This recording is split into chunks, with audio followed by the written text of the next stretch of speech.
Bonjour. Alors aujourd'hui, on va voir comment préparer son enfant à l'arrivée d'un nouveau bébé. Si tu n'es pas encore abonné, profites-en pour le faire tout de suite. Et on continue. Alors, pour préparer son enfant donc à l'arrivée de bébé, il faut savoir que c'est un très grand changement pour lui. Ça peut même être un traumatisme pour certains. Parce qu'il y a plein d'interrogations qui passent dans leur petite tête. D'où vient le gros ventre de maman? Comment ça, il y a un bébé là-dedans? Comment ça se fait? Mais comment il va sortir? Et moi, dans tout ça, qu'est-ce que je vais devenir? Je sais que mon grand, lui, il pensait qu'il allait même changer de famille à l'arrivée de son petit frère. Donc il y a des milliers de questions qui traversent leur tête, et plus ils sont grands, plus ils se posent des questions en fait.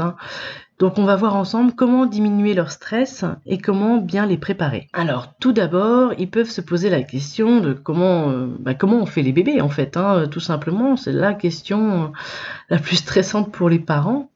Donc pour pallier à cette question, il y a plusieurs façons de faire. D'abord, on peut choisir les livres. Les livres sont vraiment pratiques pour ça. Ils sont adaptés selon les âges des enfants. Donc, faut choisir, plus l'enfant est petit, plus il faut choisir un livre avec des illustrations dessinées et pas de vraies photos, qui parfois peuvent être un peu trop explicites. D'ailleurs, si le livre est trop poussé au niveau de détail, tu peux corriger le texte toi-même quand tu fais la lecture. Ce qu'il y a de bien également avec les livres, c'est les livres qui racontent les histoires des héros préférés de ton enfant. Comme par exemple le livre de Choupi, Maman attend un bébé, ou Choupi va devenir grand frère. Voilà, ce genre de choses.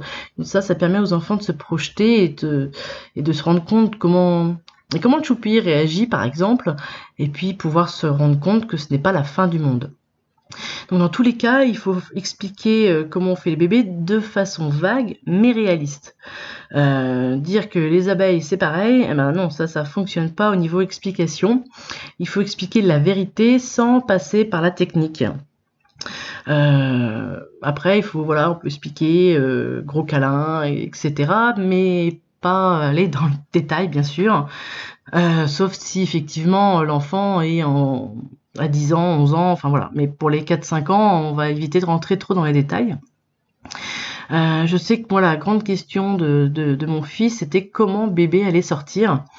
Du coup, je lui ai répondu qu'il y avait un passage prévu entre les jambes de maman, exprès pour ça, sans aller plus loin en fait.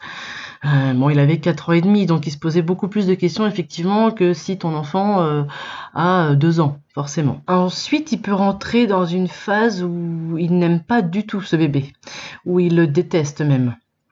Et dans ce genre de cas, moi, ce que je conseille de faire, c'est de laisser l'enfant exprimer tout ce qu'il ressent au sujet du bébé, les points positifs comme les points négatifs. Alors, il faut pas croire que l'enfant va dire lui-même les choses. Il va pas te sortir comme ça de but en blanc, lui je l'aime pas ou machin.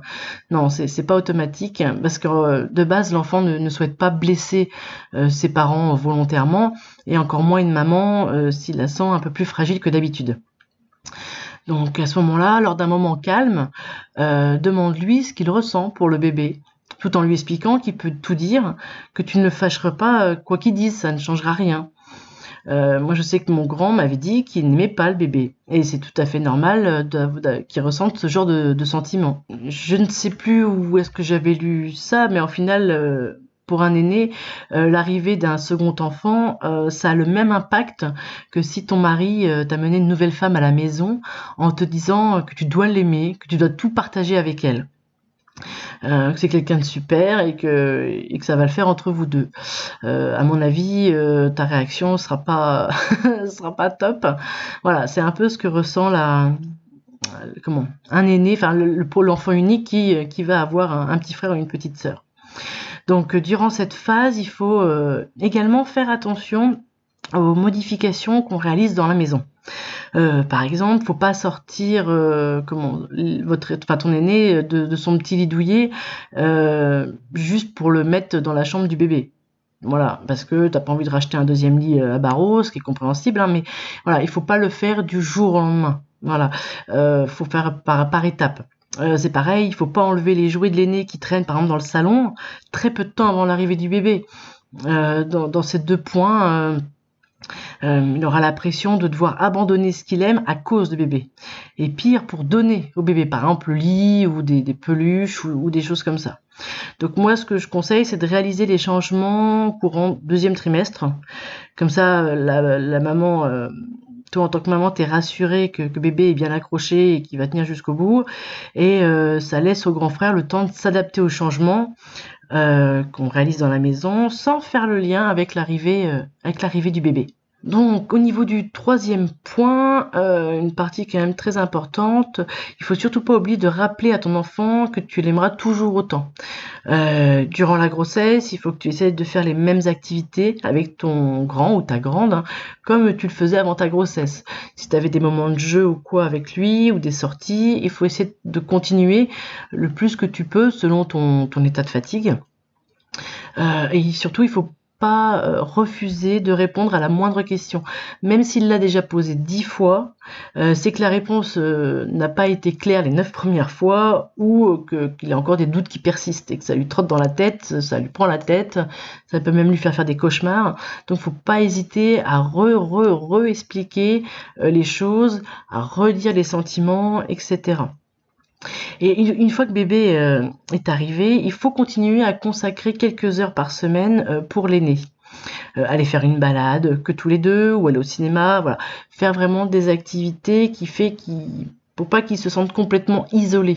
C'est-à-dire ça y est, bébé est là, maman elle me regarde même plus, c'est fini quoi. Alors que c'est avec la maman, ça peut être avec le papa également, hein. Voilà, qu'il ait des moments perso, vraiment avec l'un des parents. Pour pas qu'ils se sentent délaissés tout simplement.